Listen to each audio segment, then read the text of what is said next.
নমস্কার, আশা করি সকলে ভালো আছেন। চলুন আজকের গল্প শুরু করা যাক। গল্পের নাম madness of love, part 12। Ashika কখন থেকে নিজের রুমে মুখ ফুলিয়ে বসে আছে, আর তখনই ধীরে ওর রুমের দরজা খুলে যায়, আর চারবিক নিজের হাতে একটা বড় কেক নিয়ে ভেতরে আসে।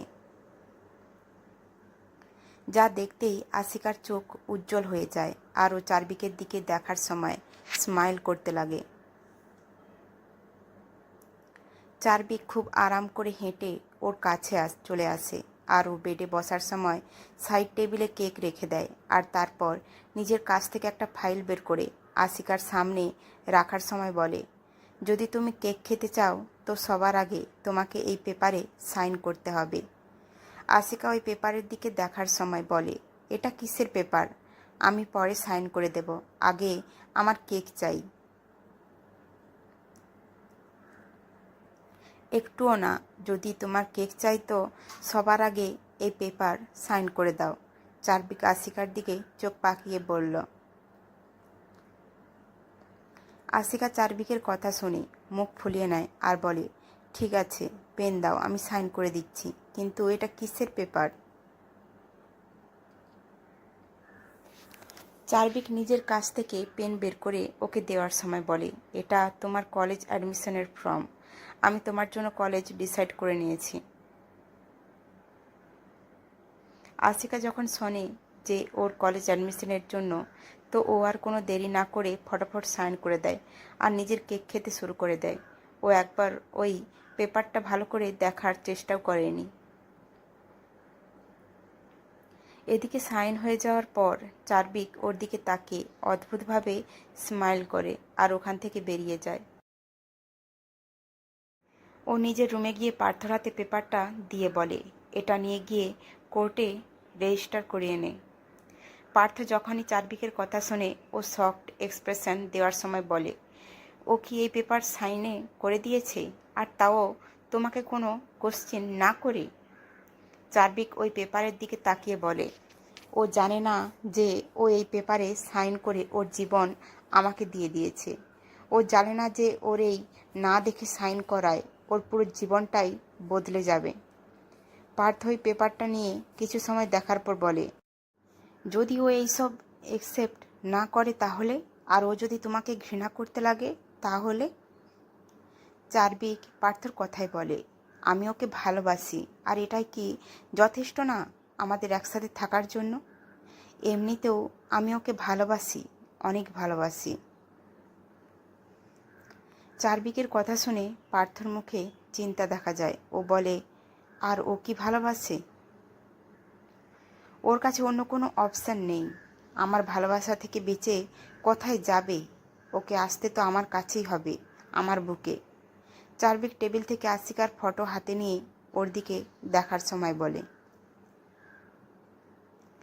পার্থ চারবিকের কাঁধ ধরে নিজের দিকে ঘুরিয়ে নেয় আর বলে, চারবিক, এটা রিয়েল লাইফ, এখানে কোনো মজা চলছে না। আর একবার ভেবে নাও, কারণ এতে তোমাদের দুজনের জীবন জড়িয়ে রয়েছে। আর ও যদি তোমার ভালোবাসা না বুঝতে পারে, কি করবে? চারবিক পার্থর হাত নিজের কাঁধ থেকে ধীরে সরিয়ে দেওয়ার সময় বলে, এতে কি এসে যায়? ও আমার ভালোবাসা বুঝুক বা না বুঝুক, আমি ওকে ভালোবাসি, এটা আমি জানি।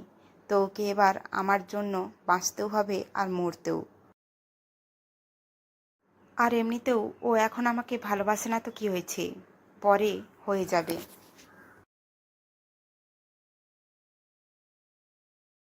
আর যদি না হয় তো কি করবে? পার্থ আরও একবার নিজের প্রশ্ন ঘুরে করে।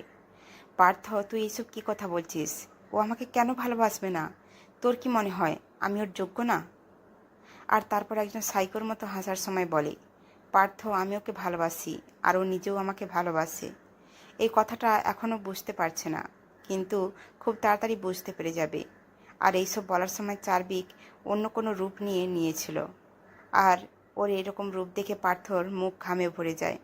আজকে ওর চারবিকের এরকম পাগলামো দেখে ভয় লাগছিল, কিন্তু তখনই ওই রুমে কিছু ভাঙার আওয়াজ আসে, আর ওই দিকে তাকালে দেখতে পায় যে টেবিলে রাখা ফ্লাওয়ার ভাস নিচে মেঝেতে ভেঙে পড়েছিল। আর এটা দেখেই চারবিকের মুখে অনেক রাগ দেখা যায়। যেটা পার্থর হাত থেকে লেগে পড়ে গিয়েছিল। ওই কাঁচের টুকরোর ওপর চলার সময় চার্ভিক এক অদ্ভুত গলায় বলে, পার্থ, আমি তো এটা ভাবিনি যে ও যদি আমার কাছ থেকে দূরে যাওয়ার চেষ্টা করে তো আমি কি করব। পার্থ, যে চার্ভিকের অ্যাকশনে আগে থেকেই ভয়ে ছিল, এখন ওর কথা শুনে আরও বেশি ভয় লাগতে শুরু করে। কিন্তু এই ভয় নিজের জন্য না, বরং আশিকার জন্য লাগছিল। পার্থ ভয় লুকিয়ে বলে, ও এরকম কিছু করবে না, আর যদি ওর মাথায় এরকম কিছু আসেও তো আমি আছি তো বোঝানোর জন্য। আমি ওকে বোঝাবো। আমি জানি ও অনেক বুঝদার, ও বুঝে যাবে। দেখবে ও একদিন তোমার থেকেও বেশি তোমাকে ভালোবাসবে। চার্ভিক পার্থর কথা শুনে একটু শান্ত হয়, তারপর বলে, কিন্তু ও যদি তোর কথা না শুনে? এই দুনিয়ার লোকেদের কথা শুনে তো কি হবে? এই বলে ও একটু থামে, আর তারপর অদ্ভুতভাবে হেসে বলে, ওহো, এই ভালোবাসা জানি না আমাকে কি কি করাবে। মানে তোমাকে পাওয়ার জন্য আমাকে প্রতিটা সীমানা পার করতে হবে। কিন্তু কোনো ব্যাপার না, লোক নিজের ভালোবাসার জন্য নিজের জীবন পর্যন্ত দিয়ে দেয়, আর আমি আমার ভালোবাসার জন্য জীবন নিয়ে নেব। এটা তো একটা সিম্পল কথা। যে তোমাকে আমার বিরুদ্ধে করার চেষ্টা করবে আমি তাকে মেরে দেব। তারপর তো তোমাকে আমার কথা শুনতেই হবে, তাই না? সন্ধ্যার সময় আশিকা নিজের রুমে বসেছিল। ওর পাশে ওর বয়সী একটা মেয়ে বসেছিল, যার নাম অনিমা। ও আশিকার ফ্রেন্ড। আশিকা বার্থডে পার্টির জন্য রেডি হচ্ছিল। ও নিজের গাউনের দিকে তাকিয়ে বলে, আরে এটা কি করে হলো? আমি তো কিছুই বলিনি এই সম্বন্ধে যে আমার কি চাই। তাহলে ডোডো কিভাবে জানলো যে আমি আজকে এই ড্রেস চাইছিলাম? অনিমা যে কখন থেকে প্রতিটা কথায় শুধু ডোডোর কথা বলে চলেছে। ও এখন থাকতে পারে না। ও বলল, আশিকা, তোর ঠোঁটে সবসময় কেন ডোডোর নাম চলতে থাকে? তোর কি মনে হয় না যে সীমার বাইরে ওর উপরে নির্ভর হয়ে যাচ্ছিস? আশিকা অনিমার কথা শুনে হাসতে লাগলো আর বলল, হ্যাঁ, আমার ঠোঁটে সবসময় ওর নাম থাকে, কারণ ও সব থেকে বেস্ট।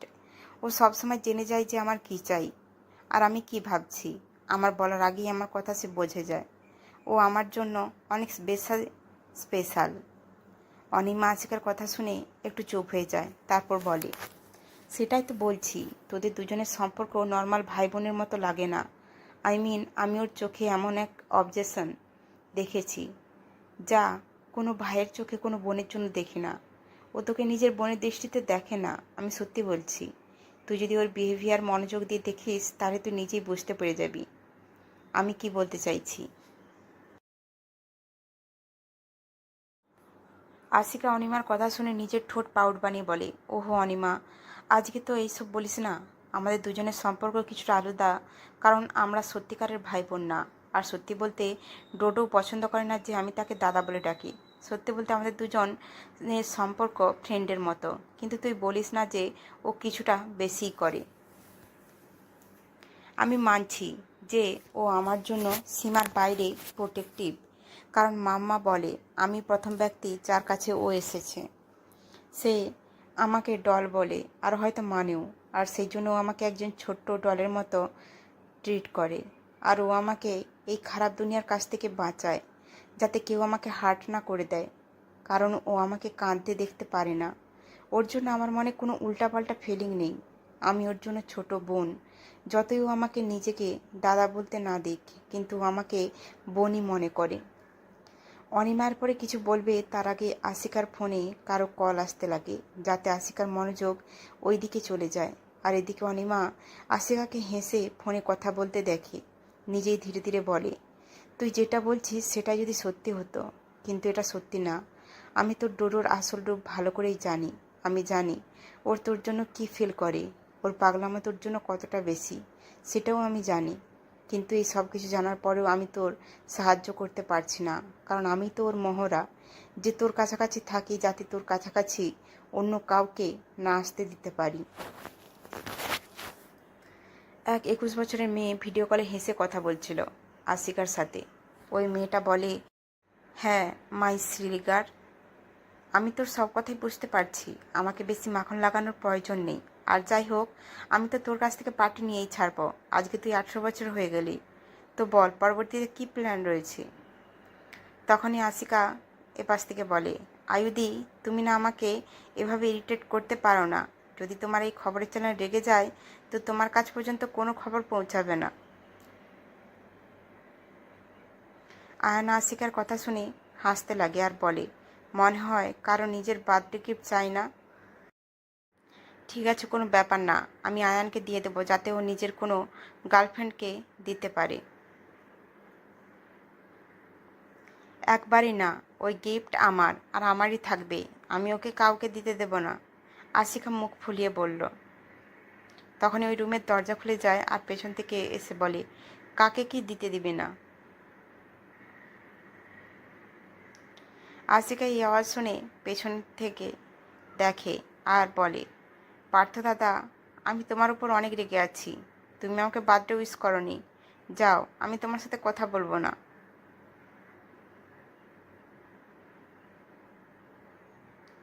এদিকে ভিডিও কলে থাকা আয়না যখনই পার্থর গলা শুনে ওর হার্টবিট বেড়ে যায় আর ওর সুন্দর মুখে একটা সুন্দর হাসি চলে আসে। এদিকে পার্থ আশিকাকে সরি বলে ওর কাছে চলে আসে আর ওকে খুব ভালোভাবে বার্থডে উইশও করে। তখনই ওর দৃষ্টি ভিডিও কলের দিকে যায়, যেটা দেখে ও ফোন আশিকার হাত থেকে নিয়ে নেয় আর ফোনের দিকে তাকিয়ে বলে, হে লিটিল প্রিন্সেস, মনে হয় তুমি আমার মতো লেট লতিফ। এদিকে আয়নার পুরো মনোযোগ তো পার্থর মুখের দিকে ছিল, ওর কথার দিকে তো কোনো মনোযোগই নেই। যখন পার্থ এটা অনুভব করে, ও একটু লাউড স্পিকারে বলে, হে লিটল প্রিন্সেস, তোমার চোখ কোন দিকে। আয়নার কথা শুনে জ্ঞানে চলে আসে আর বলে, আমার চোখ তো কবে থেকে তোমার দিকেই রয়েছে, তুমিই দেখতে পাও না। আয়না এটা বলার সময় পার্থর হ্যান্ডসাম মুখের দিকে দেখছিল। এদিকে আশিকার মাঝে কথা বলার জন্য পার্থ আয়নার কথা ক্লিয়ার শুনতে পায় না। কিছু সময় পরে আশিকা রেডি হয়ে যখনই উঠে দাঁড়ায়, তখনই রুমের দরজা খুলে যায় আর ব্ল্যাক স্যুটে চার্বিক ভেতরে আসে। আশিকা হোয়াইট কালারের গাউন পরেছিল আর চার্বিক ব্ল্যাক কালারের স্যুটস।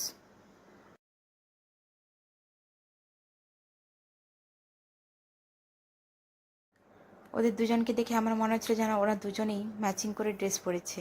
এদিকে অনিমার চোখ যখন চারদিকের দিকে যায়, তো ও নিজের চোখ নিচু করে নেয় আর আশিকার থেকে কিছুটা দূরে গিয়ে দাঁড়ায়।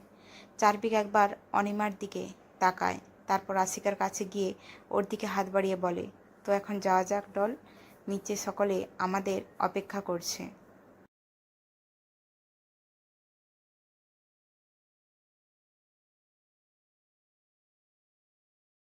হেসে ওর হাতে নিজের হাত দিয়ে বলে, নিশ্চয়ই ডোডো, কিন্তু এক সেকেন্ড, তুমি তো আমাকে এখনও বললেই না যে আমাকে কেমন লাগছে। চার্বিক আশিকার কোমরে নিজের হাত রেখে ওকে নিজের দিকে ঘুরিয়ে দেয় আর ওর মুখের উপর চলে আসা চুল সাইড করে দেয়। তারপর ওর উপর থেকে নিচু পর্যন্ত স্ক্যান করার সময় বলে, you are looking like angel my doll. Ashika smile করার সময় ওর থুতনিতে কিস করে বলে, thank you for gift Dodo.